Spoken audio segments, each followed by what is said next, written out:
Okay, well, thank you for coming today. I really appreciate you doing this and taking time to spend with me, and I hope this presentation is helpful for you. My name is Kevin Vicker. I'm the Director of the Office of International Students and Scholars at Eastern Illinois University, and I am a graduate of this university, both with my bachelor's degree and my master's degree. So I've been working with international students since 2003, just through being a conversation partner when I was in undergraduate school, and then going on to graduate school.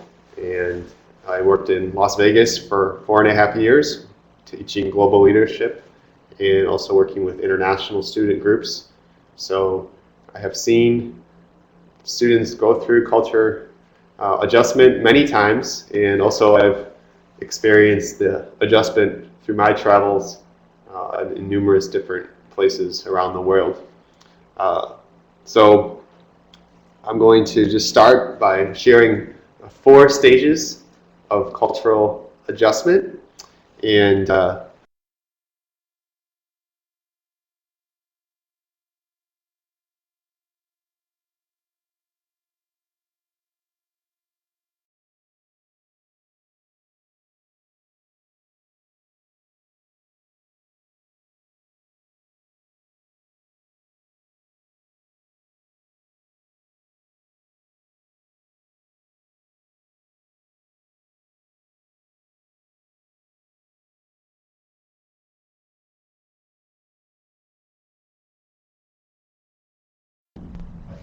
okay. Anyone know which state that is? Illinois. That's very good. Very good. You are correct. That is the state of Illinois. It is located in the Midwest. I'm originally from Chicago, which is in Illinois. You may be familiar with the Chicago Bulls, and very familiar with the big city there. Our school is located about 3 hours south of Chicago in a small town called Charleston, Illinois. And one of the nice things about Charleston is we can have people in the community help students and American students help with the cultural adjustment when the students come. I just wanted to show you where I'm from.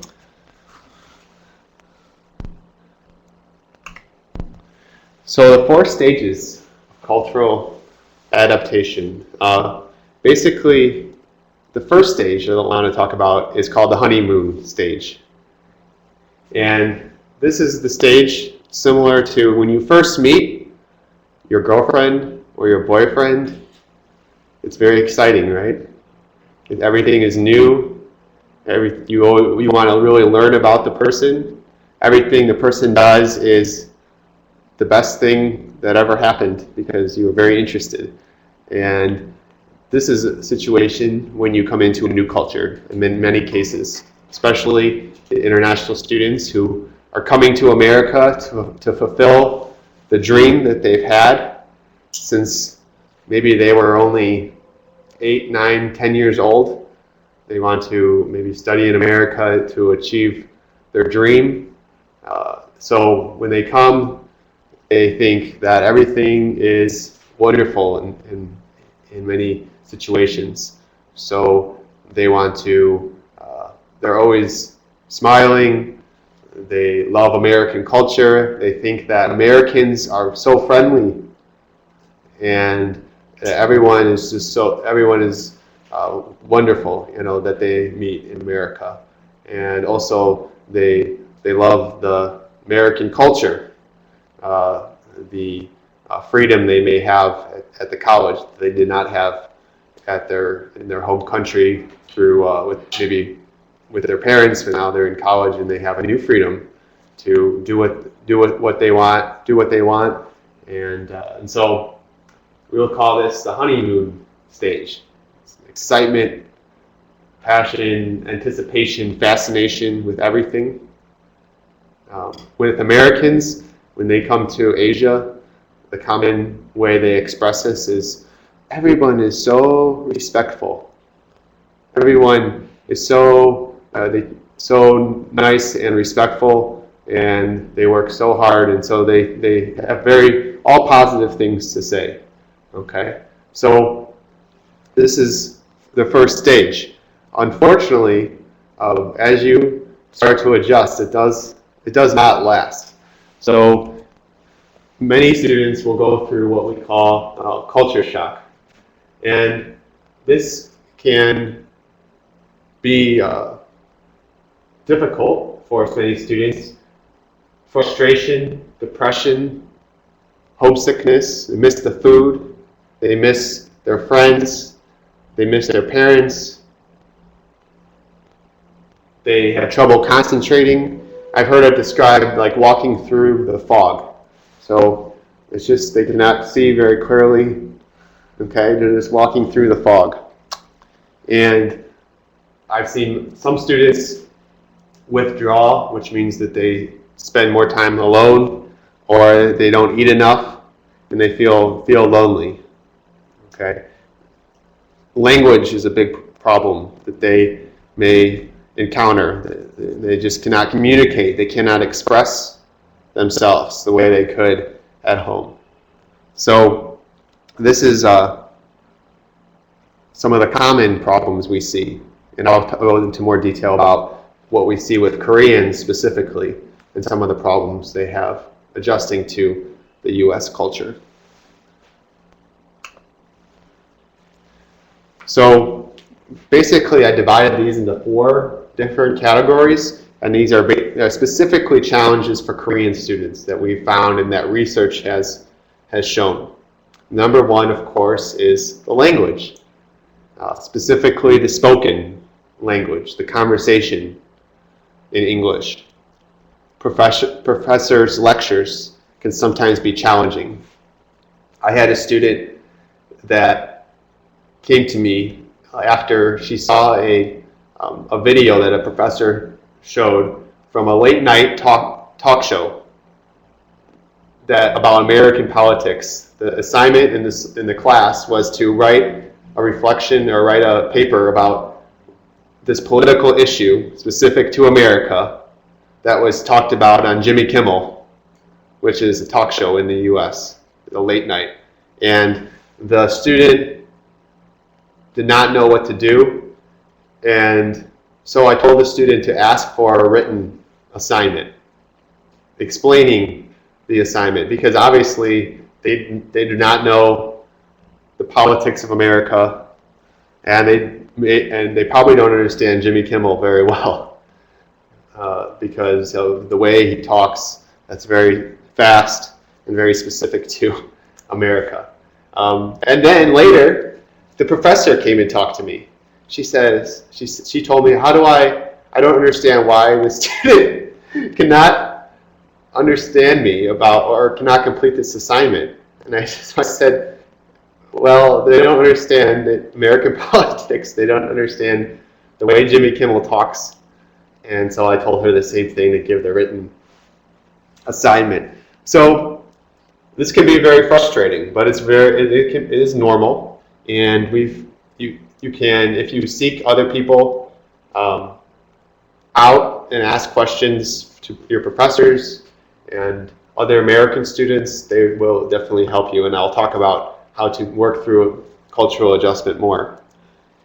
Academic demands is another point that is related to culture. That's a challenge for a lot of Korean students.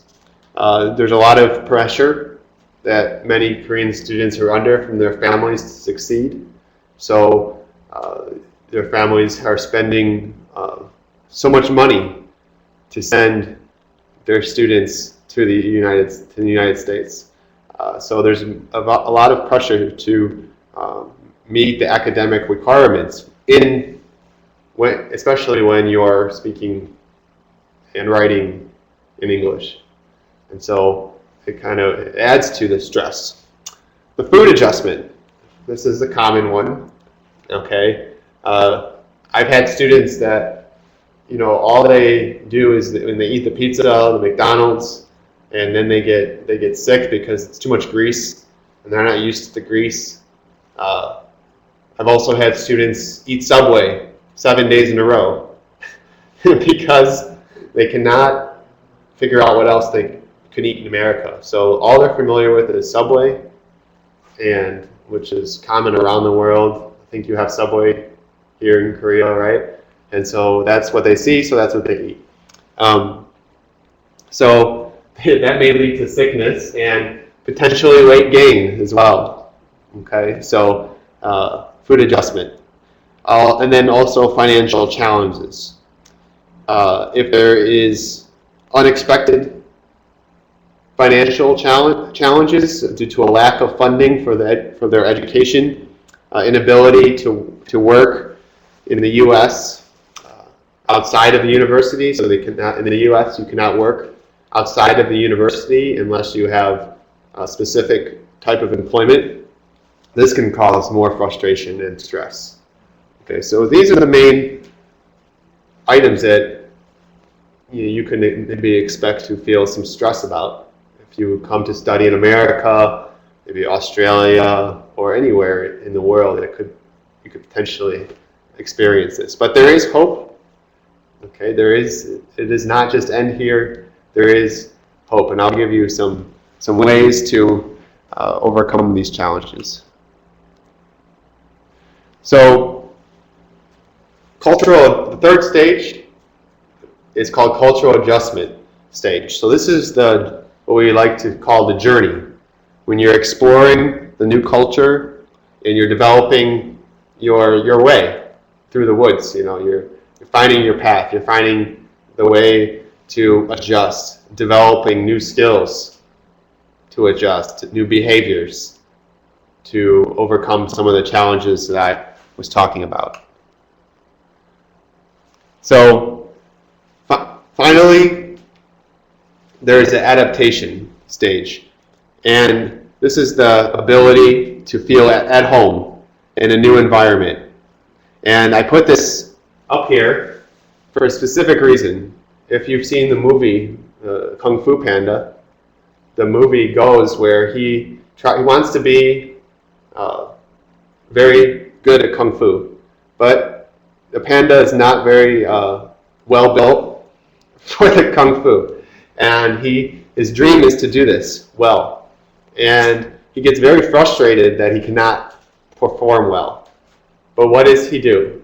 What he does is he seeks out counsel. He wants to improve himself, so he gets trained, and with the help of his friends and adjusting to his style, he is able to be successful. Okay? And so this is what I relate this to culture, adapting to a new culture. Okay? Because sometimes you feel like you're the only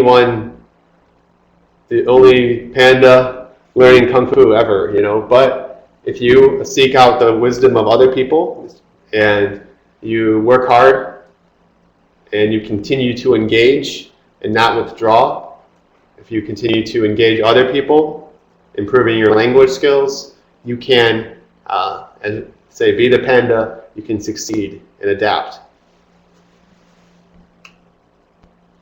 So here's some strategies for adaptation. These are very important. I think that this comes just from a lot of personal experience working with students and adjusting to cultures as I've traveled myself. But in terms of coming to the U.S., the number one thing I tell people, especially from Korea, is to speak English as often as possible by developing American friendships. So it is very good for you to have an American roommate because it'll allow you to speak English, and it will force you to develop a friendship with that person, but also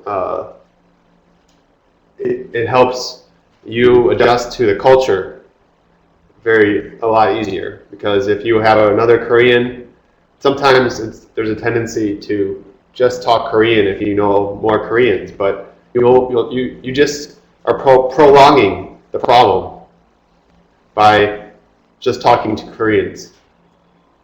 Okay. Sometimes it's helpful to have relationships with other international students. That's very helpful. Say there's another person from Japan, China, you have to speak English to one another, but you're going through the same process of cultural adjustment. And so I can think of several students that through the orientation, when they come into EIU, they befriend, they have a friend with another international student from another country. And again, they have to speak in English, but they're supporting one another through the process. Okay, and developing American friendships is important to learn the language, to learn the culture, to get your help in class when you need help in class, because you will need help at some point. So that's important. Getting involved is important. There's many associations, organizations at universities to get involved with. We have an Association of International Students, for example, that does many events and does many activities to help international students adjust. Dances, food, fare. So those are also important. Conversation Partners is a program that we have where we pair you up with an American friend. So if you are having trouble maybe making a friend, we can find an American student that's interested in international students. So this is very important to me because this is how I started working with the international students. I was a conversation partner and I was helping the students adjust, trying to explain American culture, and at the same time they were explaining their culture to me. So I was learning probably more than they were learning, but we were both learning. And it was, that's where I kind of developed passion for this work. That's where I had my start. And also we have a family friends program where we put a student, or maybe one or two students, we assign them a family that will host them for dinner, maybe let them play with their kids, and help them learn about American culture, show them some interesting places around wherever they are in the U.S. The other thing that I like to point out is to eat a healthy variety of foods. We talked about the food problem, right? So you want to stay away from too much fast food, okay? Because the fast food is the most common food that you can relate to, maybe. And sometimes the students will just eat McDonald's a lot, and they can become unhealthy because they're just eating the fast food. So you want to eat a healthy variety of foods. This will help you with your mental preparation as you study. Okay, and your day-to-day energy. Okay, so this is very, very important. I know when I'm overseas, sometimes I think I see the Burger King or the KFC, and I know that. It's familiar to me, so it's a tendency to just go there. But fortunately, I have friends overseas that take me other restaurants. But if I did not have those friends, I would have to try to go to the restaurant and eat a variety of food. So that's important. Another thing that we have in college in America, you should know this, that in many colleges, unhealthy drinking alcohol is a big problem. Okay? And I wish this was not true, but it is true. Many students think that, American students, they think when they go to college, it's time to go crazy. Okay? Okay, I'm away from my family. It's almost it's an expectation from my friends just to go crazy sometimes and drink way too much, party way too much. And so you want to be aware of this and know that this is not, you don't have to do that. It's not a requirement for being in college. like some of the Americans might tell you, but they're not right. There's other activities to do, which I've talked about. Okay, so just be aware of that, because that can be a shock for international students. You know, that can be a big shock, or maybe not a shock if you come from a place where this is also the case. And sometimes I think a lot of Korean universities are having the drinking problems too. So, you know, it works both ways there. Financial plans are important. So you want to make sure you have a budget for your fees, your school fees, your tuition, and that you understand with your parents how the budget will work. Okay, have a financial plan for all, not just the first year, but the second year, the third year. You know, if sometimes we have students that they just plan for the first year and they have all their tuition money and they spend it the first year, but they have no plan for the second year. So by the time they get done with the first year, they have no more money. So what are you going to do? They have to go back home because they have no more resources. So this is another consideration. So you want to be aware, in the same light, you want to be aware of the policy regarding employment. Because some students, they come to the U.S. and they think they can just work their way through college, meaning that they work, they get the money, they pay for school, they work some more, they pay for school. For international students, it doesn't work that way. It does not work that way. You cannot do that. The money that you earn through maybe a job on campus, that money is just extra. It's just extra money. It's not money that is going to be enough to support your education. Okay, I see this happen so many times, and I wish I could just talk to them like I'm talking to you before they come and say, look, you cannot expect to pay your way through school by working. Okay, some Americans try to do this, and it may take them 10 years to get through school, but they can do that. But some international students, it's not reasonable to expect that. Obviously, a study plan is key, and you want to stick to that plan. And also seeking assistance from your international office. They are there to help you.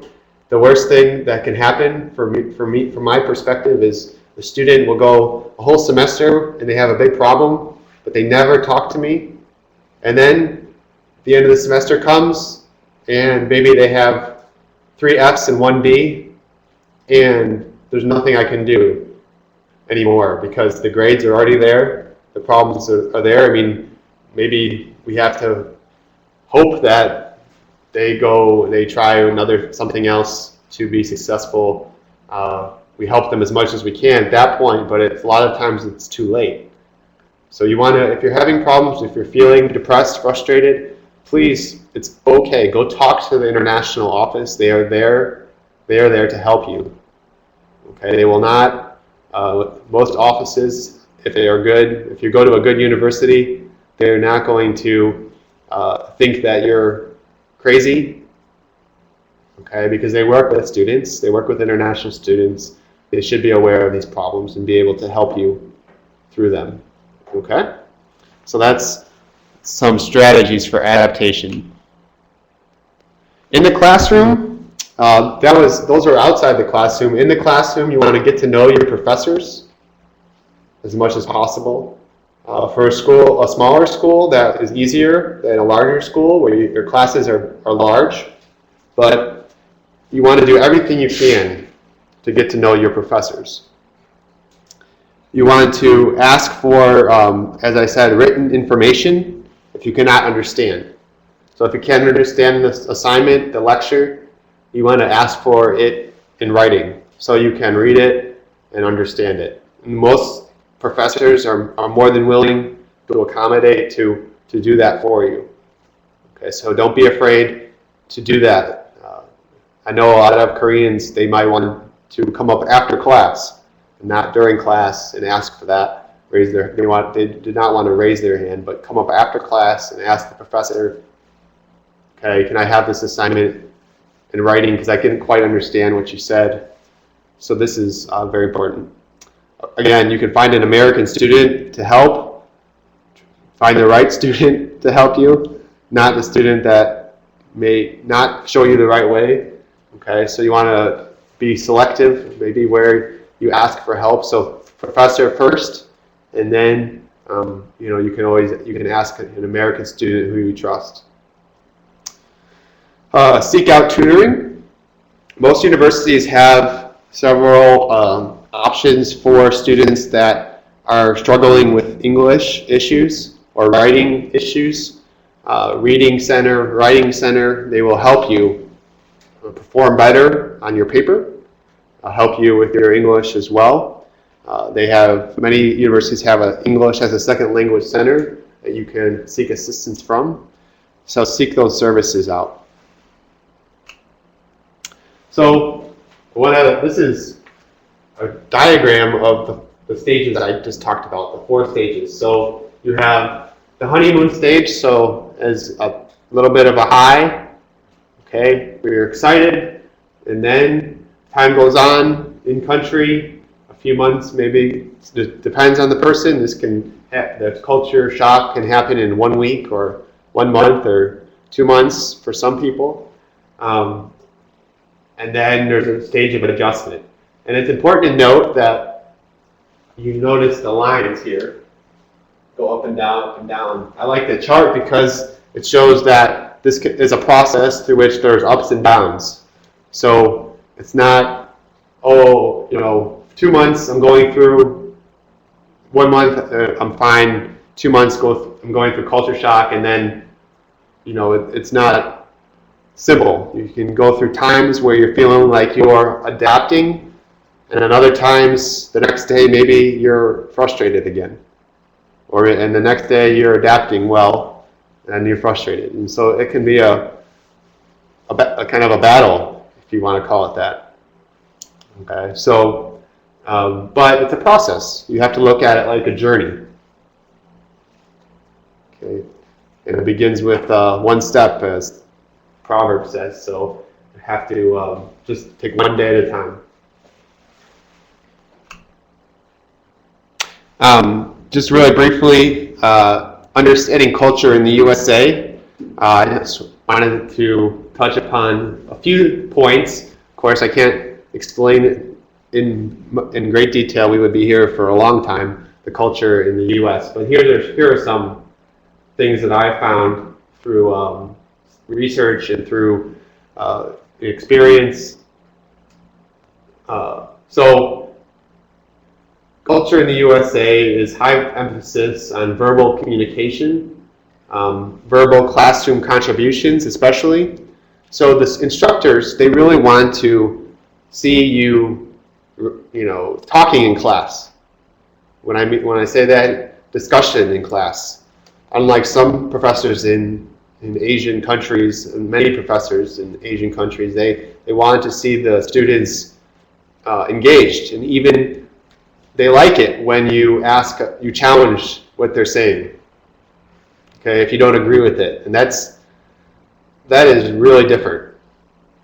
Okay, because I know in Asia you do not challenge your professor. If your professor thinks a certain way, you may think they're wrong. Maybe if they're talking about philosophy, for example, but you do not tell them that. But in America, many professors, they like that because it shows your thinking. It shows that we call that critical thinking, that you're processing the information. They'd rather have you question them than just sit there and not be listening. And so that is a common thing we find in classrooms and I always tell the professors, if the students, the Korean students, if they're not talking, it doesn't mean they're not listening. Because sometimes they think, well, I'm not sure they're listening or not. Okay, they're not. So I tell them it's just to know that they may come up after class and talk to you, ask a question or something like that. So participation is important for the American professor, generally speaking. Direct communication. Americans tend to be more expressive Then in Korean culture, so meanings that especially with the English issue, Americans can be very more emotional in terms of the class, and it kind of goes with the first point. But if direct communication, for example, in the U.S., if I'm teaching a class and the student doesn't like the class, I've had students tell me they're not liking this class. They come up and tell me that, and then it's sometimes I have to I'll talk to them and see what's going on. But that's a good example of this is in orientation. I stopped giving surveys to international students. Sometimes we gave surveys out to see if the student likes the orientation. But all the surveys coming back, excellent, excellent, excellent. Every single one was excellent. And I'm thinking, out of 80 students, there's no way 80 students think that this orientation is excellent. So what I do is maybe meet with 4 or 5 of them, talk to them, get some more in-depth feedback, because I know that they're not, especially they're in the honeymoon stage, right? They're just coming to the U.S. They're not going to give me, they're not necessarily going to give feedback that of what they did not like about the orientation. So that goes along with the confrontation. When it comes to conflict, Americans prefer the direct confrontation in many cases, although there are exceptions to that. So another part is the low hierarchy in leadership. So we value having people have input in the situation. Okay, I was talking to some universities here, and at the director, vice president level, and many levels, the leadership is just appointed by the government. So they stay maybe 2 years and then they appoint someone else to the position. Okay, but at the U.S., we have a committee, we hire someone, we get input from many people, and then the process takes longer. It takes maybe 5-6 months to hire someone for the new job, but at the university, that is a process through which we're getting more input. Okay, more feedback, more people's opinions. Okay, so we tend to want to do that. Again, some people and some leaders in the U.S. are not like that, but generally, the employees at a company, for example, will value a leader who listens to them. Okay, and the leader understands that he has to listen to what his employees tell him to improve. Okay, so that's a common leadership style. This is an interesting one. Time is a commodity to be controlled. In the U.S. Western culture, we're always saying, I don't have enough time. So time is like money. Time is money, right? Time is money. So I don't think time is money, but time, I guess for some people, can be viewed as the fact that if I'm wasting time, I'm wasting money. Okay, so they view it as something that they can control. Okay, and the more I can control my time, the better, more efficient I can be. Okay, so we're very sensitive about wasting people's time. So we waste your time. We don't want to waste your time. So that's a very common viewpoint. And of course, the individualistic versus collectivist, that means that emphasis is more on the individual versus the group. So one mentality, the individual comes first. The other mentality, the group comes first. So what is best for the individual versus the group? An example of this is, you can do whatever in the U.S. we tell a lot of parents tell their children, you can be whatever you want to be if you put your mind to it. So they say, okay, just do what you want and work hard, we'll support you. Okay, whatever you want to do.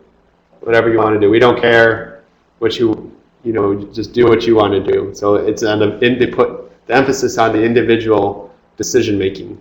Whereas other parents might think about it in terms of, okay, what is best for our family? Is one right, one wrong? It's different. Okay? So my American's mentality, I'm not thinking what is best for I might be thinking what's best for my family, but typically my parents have told me, think what's best for you first. Okay? And then I'm not saying that Americans do not value family. That please don't misunderstand me. That they do value it, but it's just a different mentality. Okay. So these are just some ways we at Eastern help students adjust. We offer the scholarships for the students to help them financially. We try to connect them with roommates ahead of time, students related to their country or other students ahead of time. We offer arrival assistance from the airport. We offer the extensive orientation, conversation partners, family, friends, and we talked about these before. We at Eastern, the type of university is values a lot of personal relationships with professors because we have smaller classes. So professors are expected to put students first. This type of university is called a teaching college in the sense that teaching the students comes first.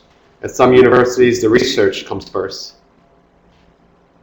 where the research is priority for the professors. The students may become second, third down the list. And then I've had many students tell me, both Americans and internationals that went to a big university, the professor didn't care. They just stay in their office. They didn't have time for me. Okay, that does happen. In terms of our university, that I think we offer, and then of course many other clubs and activities for the students. So just quick facts about us, just to let you know, and then I'll be done, and you can ask questions. We have at Eastern, as I said, a really nice student-to-faculty ratio.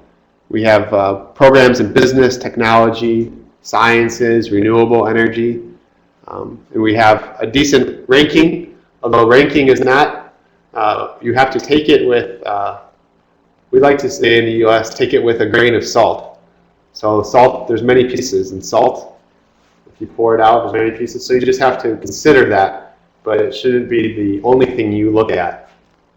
Because ranking, maybe they're looking at several factors that are unrelated to the student. How much research did they do? How many PhDs do they have?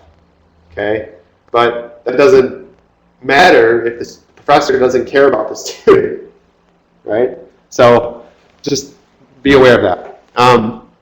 We do have, though, professors that they do have the doctoral degrees, which is good for their experience. We are a small town, so we have only 20,000 people, but 11,000 studying at the university. So that's a college town. A college town. We like to say small, safe, friendly. Scholarship opportunities we have, and employment placement rates are high. So, as I said, we have scholarships that we offer. Especially if students have a high GPA, which helps them financially. We offer them about a $12,000 scholarship if they have a high GPA, and as well as if they do not have the highest one, then we offer another scholarship that students can apply for. So those are some things, just to give you a sense of the cost. This is a decent rate for a U.S. school, okay? So you may thinking about schools, a number of different universities sometime, but this is, I would say, a reasonable rate for our school compared to other schools. So, out of state, regular tuition, $32,000. I mean, there's schools $40,000, $50,000 for that, and then there's schools that are about the same, and some that may be cheaper than others. But with the Excellence Award, it allows the students to study the total cost around over $19,000 per year, including the tuition, fees, living expense. So, just to give you a sense and some pictures. It's our school in October. This building is from 1895. They started that building. It completed in 1899. So we were starting as a teaching college. So just teachers in the 1800s, and now we have many other programs. So this is my contact information. We work with a lot with students through social media as well, on Facebook. So this right here would be Facebook, EIU OISS. If you look that up, you can like our page and find out more information, and keep in contact with me if you have any questions later about anything related to study abroad. So now I will open it up for questions. If anyone here or online has questions for me, I will love to try to answer them related to the cultural adjustment or anything. Yes, sir. Yes. This is not from this online question, but another question. Okay. You talked about how it's important to get to know the professor, Mm-hmm. and I guess at a smaller school that's a little bit easier. But if you're in a large school environment, like a big research university, what can you do to get to know the professor and those things? I would say that, of course, you can try to. It's very intimidating, but you can try to talk to the professor after class and set up an appointment. Professors like appointments. Okay, so if you at a bigger school, what I would recommend is definitely introducing yourself after class, and then if you need additional help, asking them for help first. If they say they cannot help you, ask them, who can help me? And they will maybe refer you to one of their graduate assistants or another student that is familiar with the class that can help you, improve or tutor you to some degree. So that's the approach I would take with it.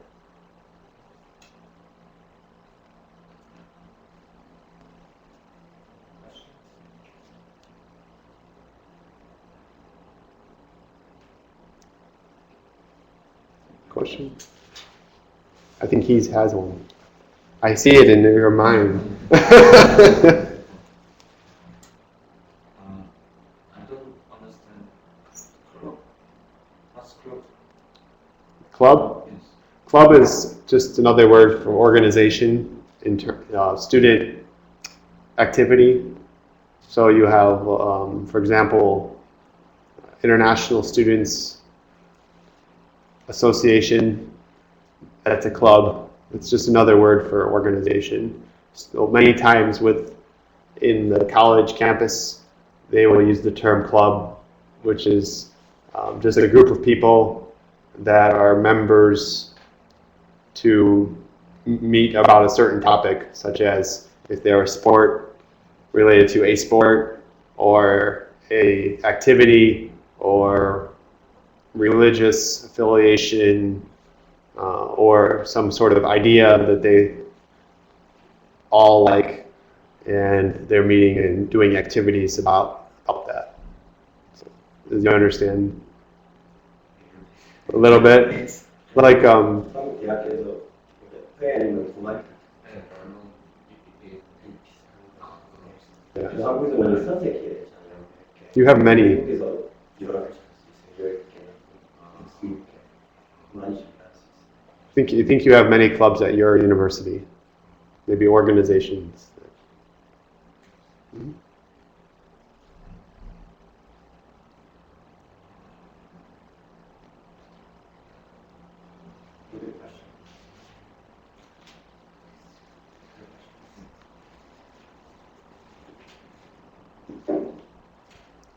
Any questions?